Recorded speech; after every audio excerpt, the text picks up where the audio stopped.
Irmãos, a paz do Senhor. Eu estou meditando aqui em Amós, capítulo número 4.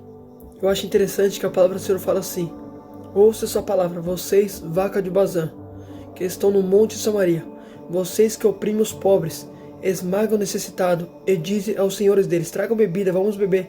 O Senhor soberano jurou pela sua santidade: certamente chegará o tempo que vocês serão levados como gancho, e os últimos serão como os óis.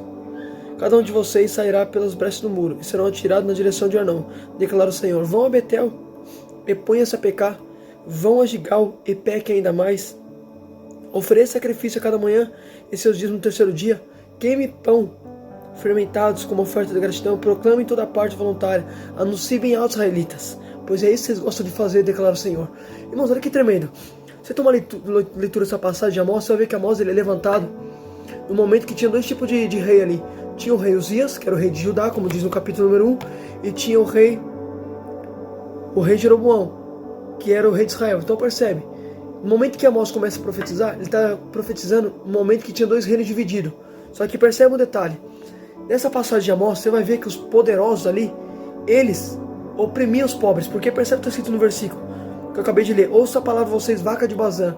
Irmão, vaca, nós sabemos que vaca na Bíblia simboliza prosperidade, simboliza luxo. Então percebe que Deus falou assim: ouça esta palavra, vaca de Bazã, vocês que estão no monte de Samaria. Montes fala de alto. Então percebe que eles estavam prósperos, estão falando de homens altos, homens poderosos. Escuta só, vocês oprimem os pobres. Então percebe que os pobres, eles eram oprimidos pelos poderosos, eram oprimidos pelos ricos. Você vai ver que os ricos na época ali que Amós estava profetizando, os ricos eles não tratavam com justiça os pobres. Os pobres eram esmagados, os necessitados eram tratados de qualquer maneira pelos poderosos. Aí você vai ver, escuta só, olha o que Deus falou: ouça, vocês estão no monte de Samaria. Então percebe que monte fala de alto. Os homens ali de Samaria, os poderosos estavam no auge, mas os pobres estavam de qualquer maneira, estavam desleixados. Os poderosos não estavam se importando com os necessitados. Os necessitados eram tratados de qualquer maneira. Você vai ver que Deus levanta Amós para divertir esse povo que só pensava consigo mesmo, não pensava nos pobres. Percebe que tinha uma acepção de pessoas ali. Os pobres eram tratados de qualquer maneira. Os poderosos oprimiam os pobres. Pode perceber, os pobres eram esmagados. Só que escuta só, olha que tremendo. Você vai ver que ele falou assim, presta atenção: ai de vocês que oprimem os pobres e esmagam os necessitados. Então percebe que os necessitados, eles eram como esmagados, eram pisados pelos poderosos. Os poderosos estavam no auge, estavam no luxo, na riqueza, e não se importava. Tanto é que você vai ver que lá no capítulo de número, presta atenção, lá no capítulo número 6, no versículo número 3, olha o que Deus fala. Olha o que Deus fala, Amós 6:3. Vocês acham que estão afastando de Amon, na verdade estão atraindo terror. Vocês se deitam em camas de marfins, vocês preguiçam em seus sofás, comem os melhores cordeiros, os novilhos gordos, deliram a harpa como Davi, e se impressionam em instrumentos musicais, bebem vinhos em taças grandes, unges com óleos finos, mas não se entristece com a ruína de Jacó. Olha o que Deus falou. Percebe que os poderosos ali, eles estavam luxando, tinham uma vida de luxo. Percebe? Cama de marfim. Irmão, marfim naquela época era algo de luxo, simbolizava riqueza. Então percebe que os poderosos tinham riqueza. Eles deitavam na sua cama de luxo, no seu sofá espreguiçavam, comiam os melhores animais, mandavam delirar a harpa como Davi. Então, ou seja, dormiam bem, em lugares chique. Você vai ver, escuta só, queria saber de musiquinhas, de harpas. Percebe, está levando a vida no luxo. E os pobres estavam sendo o quê? Maltratados. Deus falou: vocês nem sequer se preocupam com a ruína de Jacó. Olha que tremendo, com a ruína de José. Deus não se preocupa com o meu povo.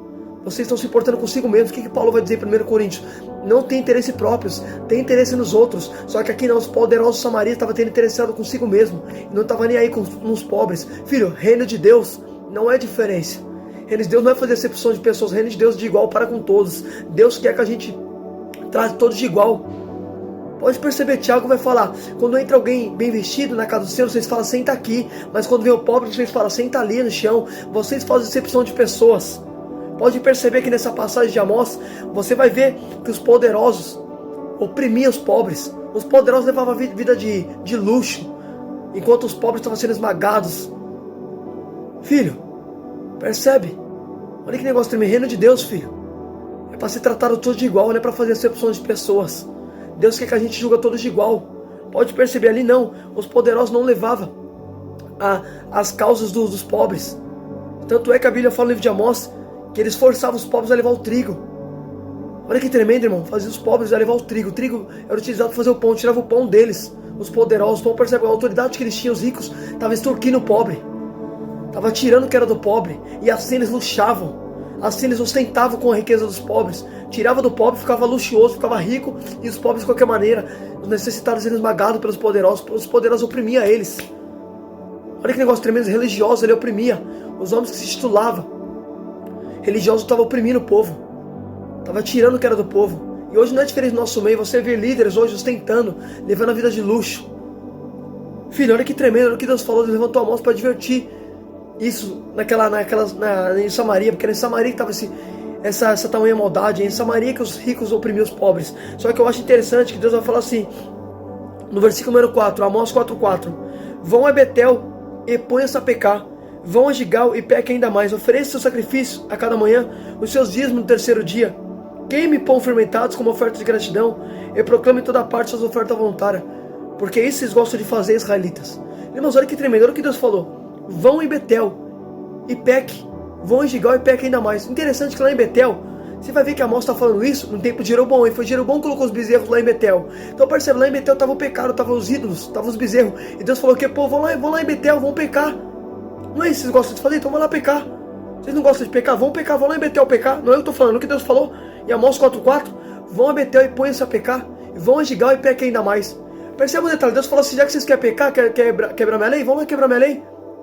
Vão lá ser enganados pelos líderes religiosos, vão lá. Vocês não querem? Vão lá. Vão pecar. Olha que tremendo, Deus, filho, Ele não vai impedir você de pecar. Percebe que Deus aqui, querendo ou não, se você analisar bem, você vai ver que Deus está falando pro povo ir lá, vai lá, vocês não querem? Vai lá então, vão lá violar minha lei. Vocês não estão transgredindo meus mandamentos? Vão lá. Vão pecar ainda mais. Por isso que a Bíblia diz em Apocalipse 22:11, quem é sujo, suja-se mais, mas quem é imundo continua na injustiça.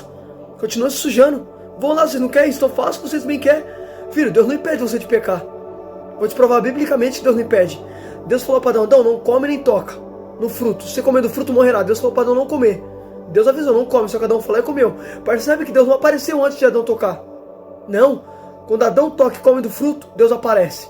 Percebe, Deus poderia aparecer antes, para poder impedir Adão de pecar. Por que Deus só aparece depois? Porque Deus está mostrando, não vou impedir você de fazer o errado. Se você já sabe, eu não vou impedir. Percebe que aqui era povo que me conhecia. Por isso que Deus não impede.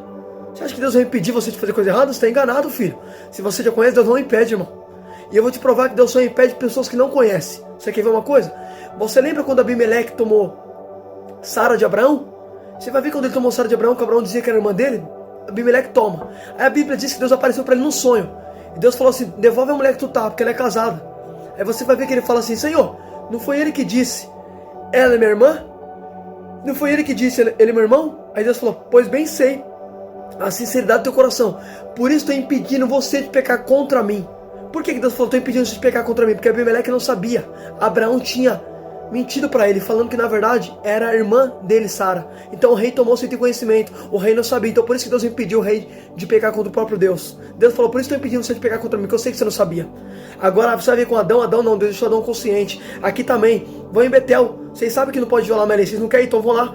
Deus não vai pedir você de pecar. Só que saiba de uma coisa, percebe que por mais que Deus aqui em Amós 4:4 falou para o povo ir, entenda, você vai ver que lá no 6 Deus falou assim, mas eu vou deixar vocês de barriga vazia. Então percebe, vocês vão pecar, só que aprenda a lidar com as consequências que vocês vão ter sobre vocês. Vocês não querem fazer errado? Vão lá em Betel, vão pecar ainda mais. Faça o que vocês bem querem, só que aprenda a lidar com as consequências. Quando a consequência vier bater na sua porta, lembra? Foi você que foi atrás, lembra? Vocês não queriam ir lá pecar? Filha, a Bíblia diz que o salário do pecado é morte. Então você pode pecar, só que o salário do pecado é morte, está consciente. E que morte é essa? Não é morte física, é morte física, todos nós há de passar. Em Apocalipse, João disse, a segunda morte é o lago de fogo. Então, ou seja, você peca hoje, quanto você quiser. Só que lá no inferno, o lago de fogo está aceso, é lá se guardar as consequências. E você vai entendendo, foi você que quis, então aqui está a consequência. Deus não vai pedir, mas saiba a consequência. A consequência vai lhe dar. Reflita nessa palavra em nome de Jesus.